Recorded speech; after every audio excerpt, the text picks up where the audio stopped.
ጤና ይስጥልኝ ተመልካቾቻችን እንደምን ውላችሁ አምሽታችኋል። በላይ በቀለ ነኝ። ዋና ዋና ነጥቦቹን በማስቀደም እንጀምራለን። የአሜሪካው መሪ በማንኛውም ሰዓት ኢራን ላይ ጥቃት እንዲፈጸም ትዕዛዝ እንደሚሰጡ አስጠነቀቁ። የኢራን ጦር ትራምፕ ለኪሳራ ከሚዳርግ ጦርነት እንዲታቀቡ መክሯል።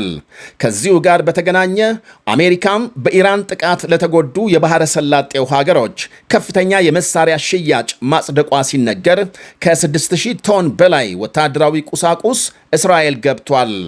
ናይጄሪያ በዜጎቿ ላይ ስለተፈጸመው ጥቃት ለማናገር የደቡብ አፍሪካን ልዩ ተወካይ ስታስጠራ ኢራን ለጠላት ሰልለዋል ባለቻቸው ዜጎቿ ላይ ሞት ፈጽማለች።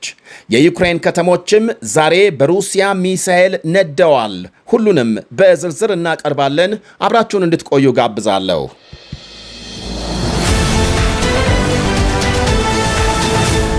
ናይጄሪያ የደቡብ አፍሪካ ተወካይን ማስጠራቷ ተነገረ። የናይጄሪያ መንግስት በደቡብ አፍሪካ በውጭ ዜጎች ላይ እየተፈጸመ ስላለው ጥቃት ማብራሪያ እንዲሰጡ የደቡብ አፍሪካ ከፍተኛ ኮሚሽነርን ማስጠራቱ ታውቋል። ነገ ሰኞ በሚካሄደው ስብሰባ ናይጄሪያ በደቡብ አፍሪካ ስላለው ሁኔታ ስጋት እንዳደረባት በይፋ ትገልጻለች ተብሎ ይጠበቃል። በደቡብ አፍሪካ በናይጄሪያ ዜጎች ላይ የተፈጸመው ድርጊት የሁለቱን ሀገሮች ግንኙነት ሊያሻክረው እንደሚችል የናይጄሪያ ውጭ ጉዳይ ሚኒስቴር አመልክቷል። ስብሰባው በናይጄሪያ ዜጎችና በንግድ ስራቸው ላይ የተፈጸመውን ጥቃት እንዲሁም የጸረ ስደተኛ ሰልፍን በተመለከተ በጥልቀት ይመለከታል ነው የተባለው። ሰሞኑን በደቡብ አፍሪካ በውጭ ዜጎች ላይ በተፈጸሙ ጥቃቶች 2 የናይጄሪያና 4 ኢትዮጵያውያን መገደላቸው ሲታወቅ ሌሎች የአፍሪካ ሀገራት ስደተኞችም የጥቃት ሰለባ ሆነዋል። ከተለያዩ የአፍሪካ ክፍሎች ስደተኞች ስራ ፍለጋ በኢንዱስትሪ ወደ ገፋችው ደቡብ አፍሪካ በየጊዜው ይጓዛሉ። ፕሬዝዳንት ሲሪል ራማፎሳ በሀገሪቱ የነጻነት ቀን ባሰሙት ንግግር በአንድ በኩል ጥቃቱን ሲያወግዙ፣ በሌላ በኩል የውጭ ዜጎችም የሀገሪቱን ሕጎች እንዲያከብሩ አሳስበዋል። ደቡብ አፍሪካውያን ዘረኛውን የአፓርታይድ ስርዓት ለማስወገድ ባካሄዱት ትግል ኢትዮጵያን ጨምሮ ሌሎች የአፍሪካ ሀገሮች ድጋፍ ማድረጋቸውን አስታውሰዋል። በዚያው ንግግራቸው ሆኖም ጥቂት ደቡብ አፍሪካውያን የውጭ ዜጎች በህገወጥ መንገድ ሀገራቸው እየኖሩ የሥራ ዕድሎችን ከተወላጁ እየተሻሙ ናቸው፣ በአደንዛዥ እጽና በሌሎች ወንጀሎች ተሰማርተዋል በማለት ይከሳሉ። ባለፈው ሰሞን በተካሄደው እንቅስቃሴ የጸረ ስደተኛ ቡድኖች በሆስፒታሎችና ትምህርት ቤቶች ደጃፍ ሰዎች እያስቆሙ መታወቂያ ወረቀት ሲጠይቁ እንደነበር ይነገራል። እንዲሁም በፕሪቶሪያ የጸረ ስደተኞች ሰልፍ በተካሄደ ጊዜ የውጭ ዜጎች የንግድ ተቋማት እንዲዘጉ ጥሪ መቅረቡ ይታወቃል። አንድ የናይጄሪያ ተወላጅ በወቅቱ በሰጠው አስተያየት ሁላችንም ጥቁሮች ወንድማማቾች ነን፣ ሁሉም ስደተኛም ወደዚህ ሀገር የሚመጣው ለመኖር ሕይወቱን ለማቆየት ሆኖ ሳለ ለምን ይሄ ሁሉ ድርጊት ይፈጸማል ሲል ግራ ተጋብቶ ይጠይቃል። ሌሎች ስደተኞችም ተመሳሳይ ስሜት አላቸው። የአፍሪካ ወንድሞቻችን እንዲህ ያለ በደል ይፈጽሙብናል ብለን እንዴት እንጠብቃለን? በገዛ ቤታችን አፍሪካም ይህን ያህል ስጋት ላይ ከወደቅን አውሮፓ ብንሄድ ስታዲያም ምን ይገጥመን ይሆን ብለዋል ሐሳባቸውን ለመገናኛ ብዙሃን ያካፈሉ ስደተኞች። ባለፈው አንድ የጋና ዜጋ የስደተኛ ወረቀት ተጠይቆ መዋከብ ሲፈጸምበት የሚያሳይ ቪዲዮ ይፋ መሆኑን ተከትሎ የጋና መንግስት የደቡብ አፍሪካ ከፍተኛ ልዑካንን አስጠርቶ ማነጋገሩ ይታወሳል። በደቡብ አፍሪካም ከ2 ሚሊዮን በላይ በይፋ የሚታወቁ ስደተኞች መኖራቸው ሲነገር አብዛኞቹ ስደተኞች ከጎረቤት ዚምባብዌ፣ ሞዛምቢክና ሌሴቶ የገቡ ናቸው። ወደ ሌላ ዜና ስናልፍ ሩሲያ በተለያዩ የዩክሬን ከተሞች በፈጸመችው የድሮን ጥቃት ከ10 በላይ ሰዎች ሲገደሉ ከ80 በላይ መቁሰላቸው ተነግሯል። ከትላንት ሌሊት ጀምሮ ሩሲያም ከ260 በላይ ድሮኖች ወደ ዩክሬን ከተሞች መተኮሷን የገለጸው የዩክሬን አየር ኃይል አብዛኛውን መቶ መጣሉን አመልክቷል። ያም ሆኖ 15 የሚደርሱ አካባቢዎች ሾልከው በገቡ ድሮኖች የተመቱ ሲሆን ከሞቱና ከቆሰሉ ሰዎች ሌላ በርካታ ሕንፃዎች መውደማቸውን ገልጧል። ዩክሬን በበኩሏ ከ300 በላይ ድሮኖች ወደ ሩሲያ መተኮሷን የሀገሪቱ ጦር አረጋግጧል። ልክ እንደ ሩሲያ ሁሉ የዩክሬን ጥቃትም ከቅርብ ጊዜ ወዲህ መጠናከሩ ይነገራል። ወደ ሌላ መረጃ አልፋለሁ።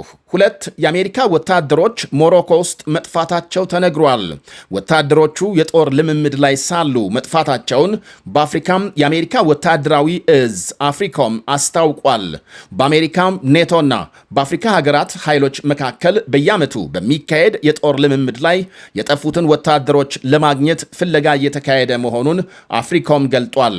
ወታደሮቹ መጥፋታቸው ዛሬ ሪፖርት መደረጉን ተከትሎ ምርመራም እየተካሄደ ነው።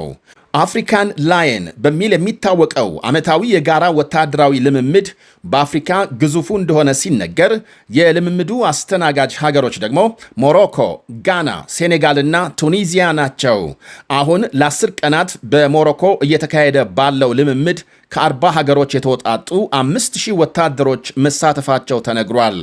አሜሪካም ለ4 የመካከለኛው ምስራቅ ሀገሮች ከ8 ቢሊዮን ዶላር በላይ የጦር መሳሪያ ሽያጭ ስምምነት ማጽደቋ ተሰምቷል። የጦር መሳሪያ ሽያጩ የጸደቀላቸው ሀገሮች እስራኤል፣ ኩዌት፣ ኳታርና የተባበሩት አረብ ኤምሬት ሲሆኑ ሀገሮቹ በኢራን ጥቃት ተከፍቶባቸው እንደነበር ይታወሳል።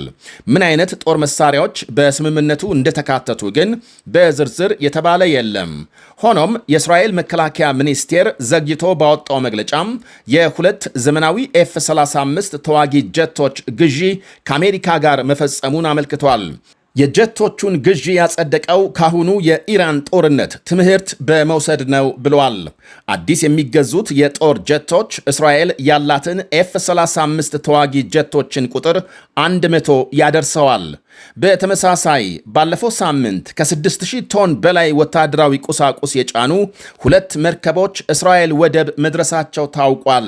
ቀላልና ከባድ ወታደራዊ ተሽከርካሪዎችና ጥይቶች ይገኙበታል።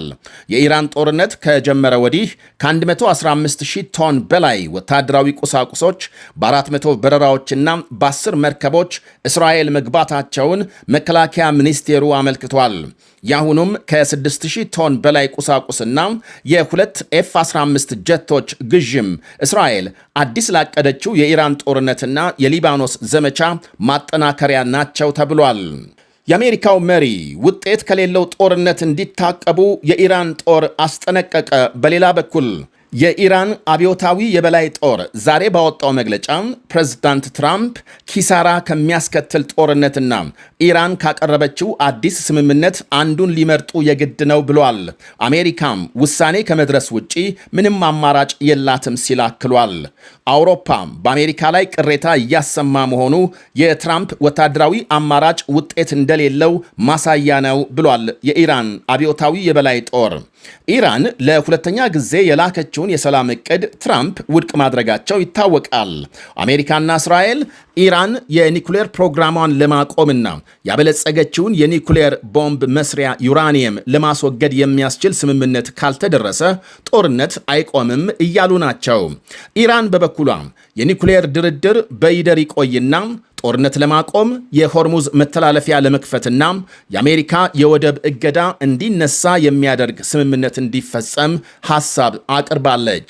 ፕሬዝዳንት ትራምፕ ግን የአብዮታዊ ዘቡን መግለጫ ወደ ጎን በመተው ኢራን ያልተገባ ባህሪ ካሳየች ዳግም ጥቃት እንዲፈጸምባት ትዕዛዝ እንደሚሰጡ አስጠንቅቀዋል። ይህ በእንዲህ እንዳለ ኢራን ለእስራኤል ሰልለዋል ያለቻቸውን 2 ዜጎቿን በሞት መቅጣቷ ታውቋል። 2 ኢራናውያን የሀገሪቱን ዋነኛ የኒኩሌር ጣቢያዎችን በተመለከተ መረጃ ሰብስበው ለእስራኤል የደህንነት ተቋም ልከዋል በሚል በትላንትናው ዕለት በሞት መቀጣታቸውን ዘገቦች አመልክተዋል። የኢራን ጦርነት ከጀመረ ወዲህ ቴሄራን ለጠላት ሰልለዋል በሚል 21 የሀገሪቱን ዜጎች በሞት ስትቀጣ ከ4000 በላይ ይዛ ማሰሯን የተባበሩት መንግስታት መረጃም ያመለክታል።